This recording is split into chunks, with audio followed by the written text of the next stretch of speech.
You've been watching Waterworld, starring Kevin Costner and Dennis Hopper. Critics often refer to this movie as one of the worst ever. I just love that movie. I never get tired of watching it. Oh, I know, it's supposed to be science fiction, but you know what? If it wasn't for Kevin Costner's character having gills and all, that could all happen. Yeah, I mean, think about it.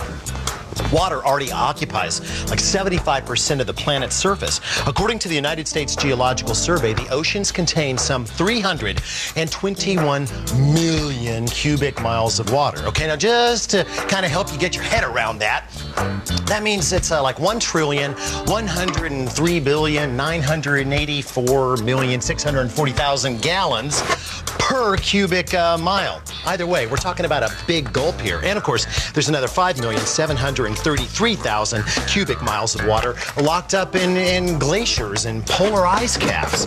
You know, if that all melted at once, your ski chalet in the Rockies, it'd be a dive destination.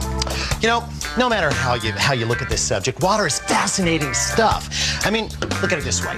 It is the only subject on Earth that exists as a solid, liquid, and vapor in nature. You know, our first aquatic episode focused on what water goes through to get to us here in our homes. This time, let's look at what you can and should do to get the most out of it here in your kitchen. Think of it as a 30-minute owner's manual for water, which is nothing if not.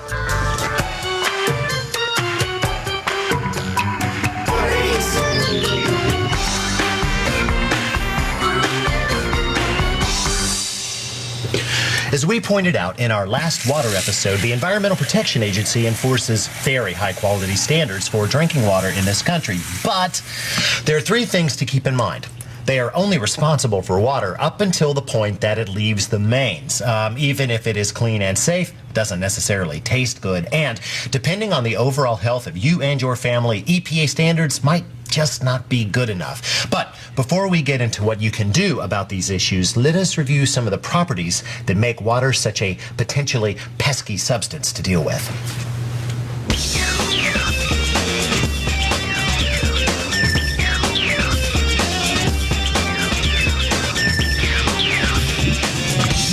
Let's take a moment to meet a very, very special atom. With an atomic mass of 15.9994, an atomic number of 8, he's number 1 in our hearts, oxygen. Hey, good afternoon, and thanks for being here on the show. Yeah, it's really fantastic to be here. Yes. You know, I can't help but notice, just from the look on your face, your general demeanor, and of course, your position on the periodic table of electronegativity, Pauling scale, of course, you are a very negative atom. Sure, but you would be too if you had a big 0 on your chest. Maybe. You know, I hear that only fluorine is more negative than you, and he hasn't been able to get out of bed since 1987. I'm so negative I can't even get out of bed. At least he looks comfortable. He sure does. Of course, you know, folks don't often flock to this kind of negativity, but certain atoms do. For instance, hydrogen. Whoa!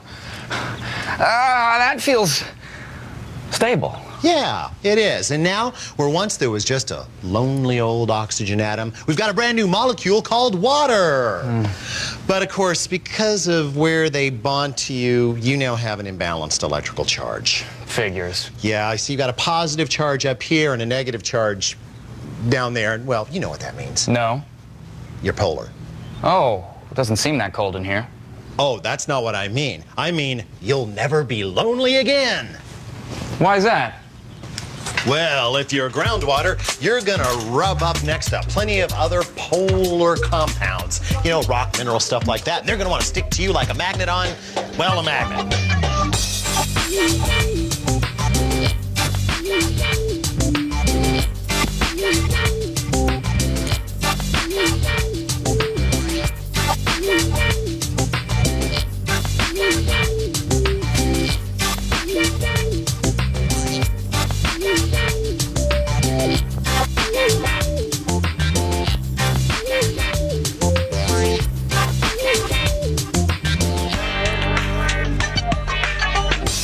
There, as you can see, my wet friend, you are an excellent, nay, near universal solvent, capable of dissolving a wide range of molecular products from carbohydrates like sugar to proteins like collagen, which is why you, my friend, are capable of making a simple syrup and a chicken stock. Why don't they like me? Ah, forget them. They're hydrocarbons. They're non-polar. They're never going to stick to you. But buck up, you're mineral water. Oh, so people will pay a lot of money for me, huh? Well, if you contain at least 250 parts per million of dissolved solids and come in a real fancy bottle, maybe. But you have to know that, well, groundwater can pick up too many minerals. For instance, that hydrogen sulfide down there can make you smell and taste like rotten eggs. That iron can turn white sinks brown. Lead can leach out of pipes. Arsenic... I'm doomed. Oh, no, that's not the worst of it. You see, your aqueous nature makes you the perfect host for... For what? Critters. Hi, Hello. What is that? A bacteria. Not sure what kind. E. coli. Nice to meet you. I'm double dog doomed. No, you're not. Water treatment plants around this country disinfect waters like you every day of the week using a wide range of technologies, the most common of which is just plain good old chlorine. Take that, you nasty bug. It smells like my cousin. He lives in the pool at the Y. Well, that is called residual chlorine, and although it can be a little bit of an annoyance, it's a sign that chlorine is still working to keep you safe. Think of it as a molecular bodyguard. Oh, good. I could use a bodyguard. Speaking of bodyguards, General Ripper and Dr. Strangelove called it a monstrously conceived and dangerous commie plot to contaminate our precious bodily fluids. But the CDC says that adding fluoride to tap water is one of the 10 most important health upgrades of the 20th century. Even a measly 4 parts per million can significantly strengthen the enamel on growing teeth. So, if your kid doesn't smile like Leon Spinks, odds are good you've got fluoride to thank.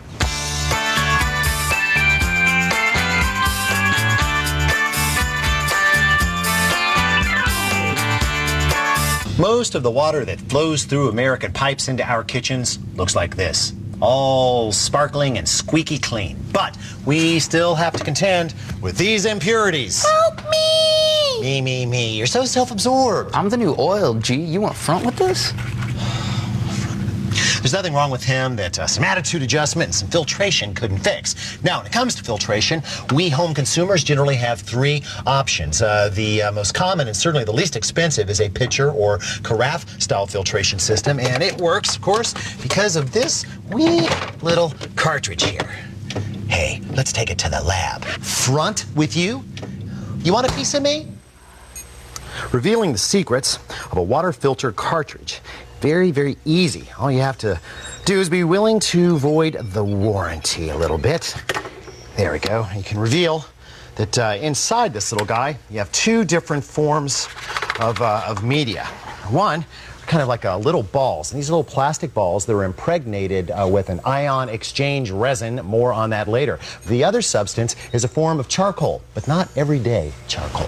It is, in fact, referred to as activated or active charcoal. It is a special form of carbon that is so riddled with little cracks, nooks, and crannies that a mere gram of it possesses the surface area of not 1, but 2 tennis courts.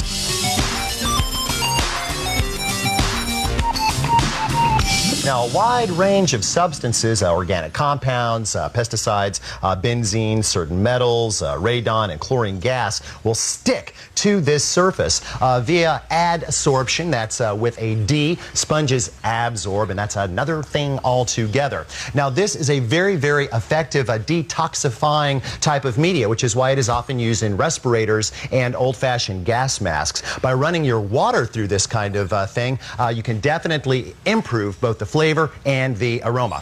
See the bunny? See the bunny? Okay, go get the bunny. Go get it. It's the best blackboard I ever had.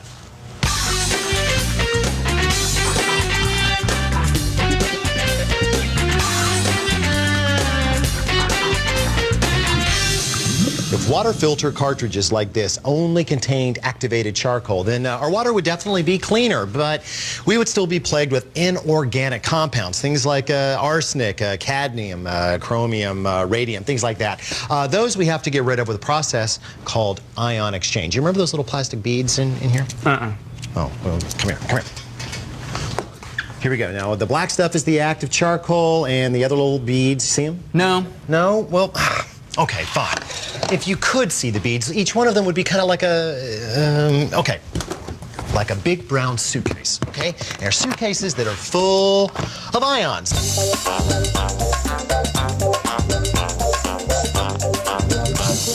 Some good ions, ones that won't hurt you, okay? So when the water comes past the bead pulls all these guys off. But of course, it can't just leave them off because that would leave an electrical imbalance. So it simply replaces them with an equal number of good ions, or at least ones that won't hurt you. There. And then when this gets full of bad ions, well, usually by then, you know you're ready to change that cartridge. Hey, how do you feel? Great. Hey, you look good. Oh, what's that? Is it a tumor? No, I don't think so. I think it's a... Oh. No, that's not a tumor. That's a gummy worm. But it's also cleverly posing as a bacterial spore. You rest. Spores and their close cousins, cysts, are really just hard little capsules that certain bacteria hide inside in order to protect them through the reproductive cycle. Now, what makes these guys such a challenge is, one, they're very, very, very small, and two, they are highly resistant to chlorine. Because of that, they often sneak their way through municipal water treatment plants to your home. It's usually not a real big deal because the kind of bugs that generally hide inside these things, like Cryptosporidium and Giardia, have to attack you in large numbers in order to really make you sick. But if you have small children in your household, or seniors, or folks with any kind of immune system problem, or if you're just plain paranoid, you might want to get yourself a spore filtration system. Now, the problem is that most filtration systems are really only meant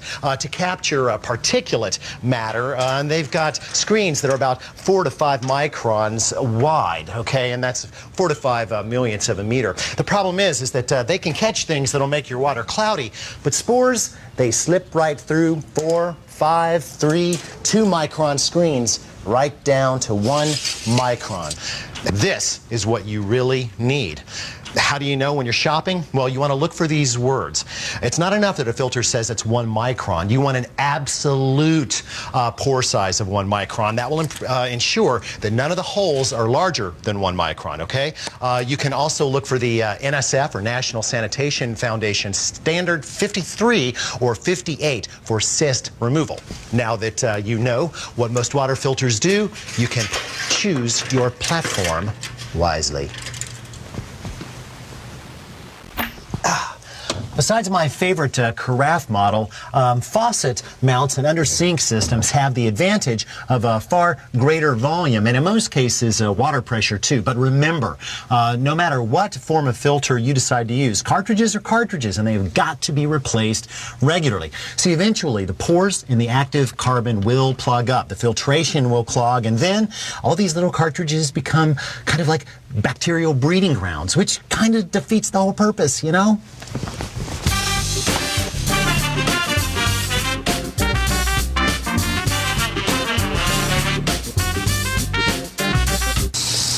In some parts of this country, groundwater passes through limestone, chalk, dolomite, or marble, and can pick up a lot of calcium and magnesium along the way. Sounds kind of healthy, actually. Well, yeah, for drinking, but for washing, it's kind of, well, come on, I need a shower. Dude, I'm water. I don't shower. Come on!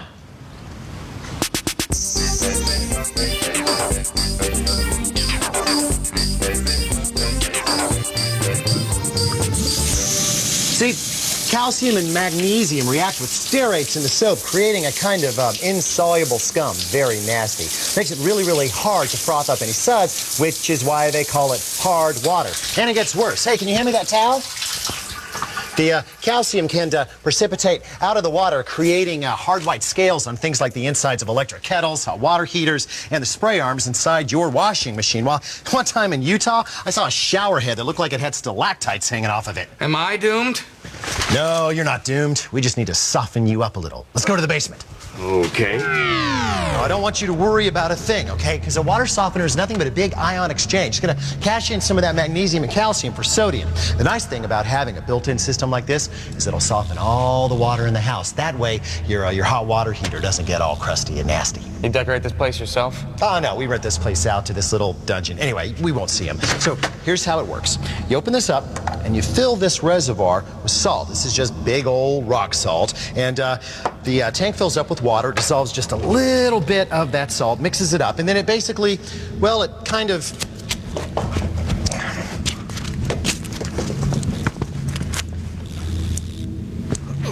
What are these? Sodium. But don't worry, it's a very small amount. Unless you have a health-related sodium issue, you'll never even know it's there. How do you feel? Pretty good. Yeah, you look good. But come on, we spent so much time cleaning you up. We're almost late for the big dance number. Come on. Dance number. Oh, man.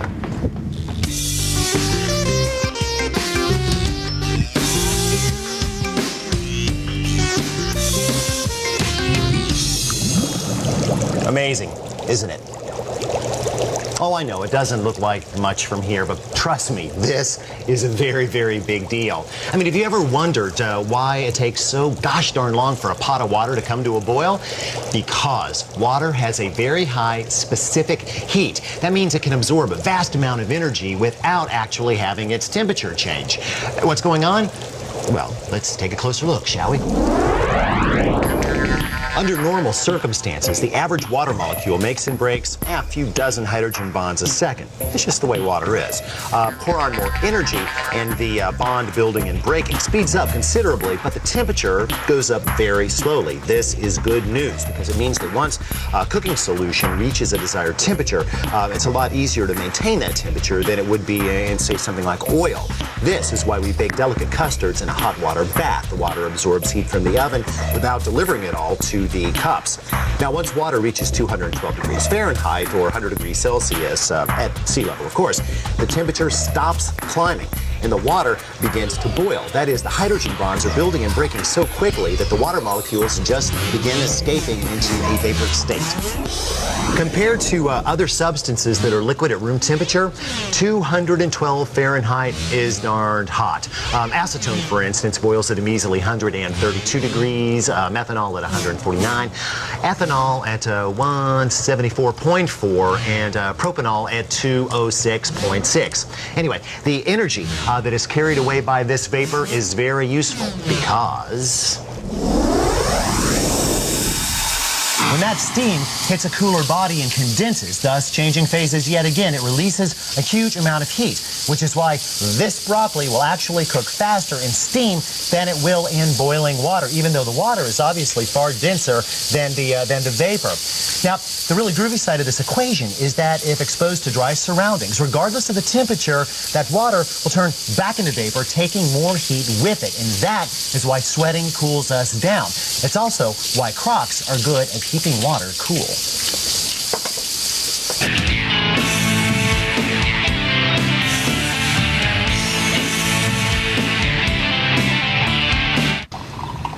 Because this vessel is ever so slightly porous, a small amount of water is always evaporating out of it. And that vapor cools the water inside well below the temperature of the air on the outside. In fact, in places like India, this technology is exploited to actually produce ice. Oh, speaking of ice. Here's yet another way that water's curious hydrogen bonding abilities make it different. Now, everybody knows that stuff contracts and gets dense when it's cold, right? Well, water is no exception.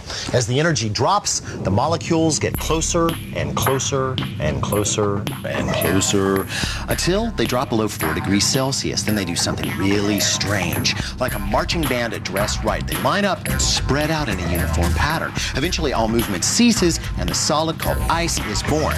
What's interesting is that this crystalline form is less dense than the liquid, which is why ice floats. If you are a homeowner who has experienced a busted pipe in winter, or a sea captain who's maybe run an ocean liner into an iceberg, then the ramifications of this expansion are not lost on you.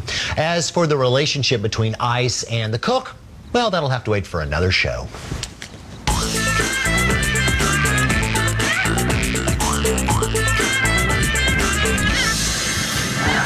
Stuff. Well, I hope that we've given you a new appreciation for good old H2O, regardless of how it gets into your home.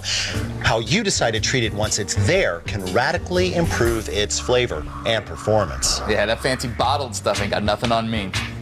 No, you're the Aqua Bomb, no doubt about it. Thank you, ladies. His break's over. Thank you. Thanks very much. Hold on, wait a second. Now here, I'm water, all right? I erode mountains, sink ships, I fill the skies with clouds. I say when the break's over. Oh, yeah? Well, let me tell you something. If you don't get over and erode some of the remains off of last night's dishes, the next verb you'll be contemplating is flush. Yeah, bye-bye. Oh, speaking of flush, America, you should know that although we only make up 5% of the world's population, we consume 15% of the world's fresh water. Now, just to put that into context, the average, you and me, will go through 105 gallons of water a day. The average African, 15. Just a little beverage for thought. How you doing over there? Yeah, I'm the universal solvent, but it sure would be nice to have a couple of hands. Come on, wash.